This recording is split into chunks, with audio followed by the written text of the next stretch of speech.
Hi guys, welcome back to my YouTube channel. My name is Nothando and I make videos on construction, lifestyle and travel. If you're new here, welcome, and if you are a returning subscriber, thank you so much for tuning back in. Please do not forget to like the video and hit the notification bell just so you get notified every time I upload a video. One way in which people make money in the construction industry is by subcontracting.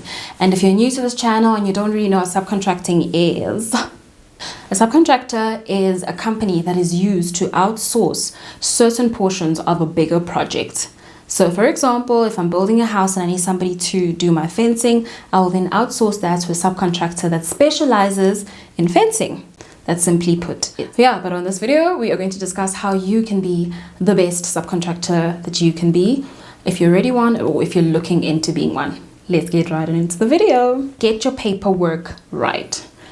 This is your company registration forms, your BBE certificates, your bank confirmation letters. Make sure they're up to date and they're recently certified, because those are the first few things that the company in which appoints you will want from you.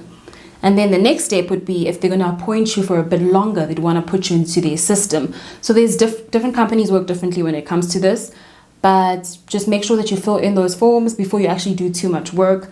Because at the end of the day, you want to get paid. And if none of these are in order, you will not get paid. So make sure you fill in all the forms that they need you to fill in. Sometimes even ask if they forget, like, what do I need? Am I going to get paid if I do this work?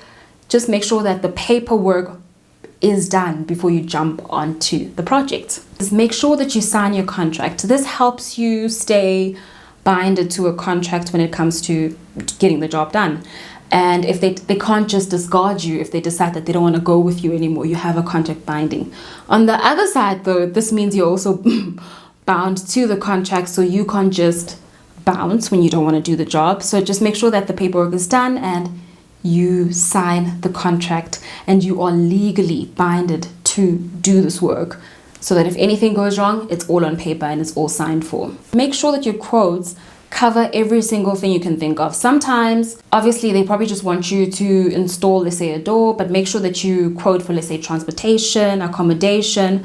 Rather have the company tell you that, okay, no, we're not going to pay you for A, B, C, D. Can you please remove that and resend your quotes? But cover as much ground as possible so that you don't find yourself in a situation where you were the cheapest bidder, but only because you did not price for everything that needed to be priced for. So price for every single thing. Break down your quotes in as much detail as possible, and make sure that, or rather put the ball in their court, that they tell you remove A, B, and C, other than you being selected and you didn't price for anything else.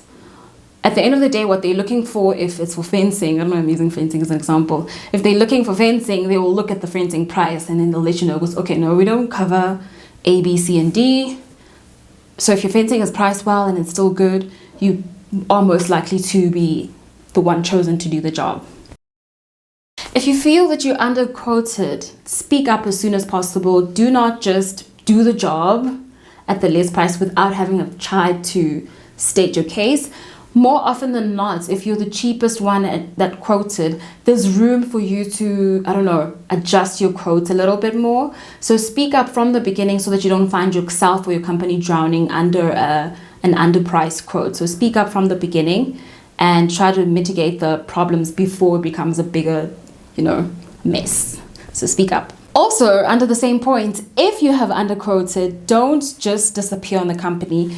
This does not look good on you. This does not look good on your company overall. Communicate as soon as possible that you actually cannot do the job. State your reasons why and apologize. At the end of the day, you're working with people, not machines.